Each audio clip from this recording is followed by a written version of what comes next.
新出發嗎？流過了吧？忘記了嗎？窗紗邊餐台的配搭，曾經種花，如今暗啞。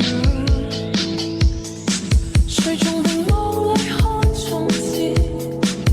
誰停下傾我們時，猶如是18歲的青年很妥。誰人願伴你到成年，停留進俗世裏發痴，橫欄被伴你旅行，如途中見面，只可惜風景都錯過，差一點方可親吻我，喜歡這觸摸俘虜我，而你牽我。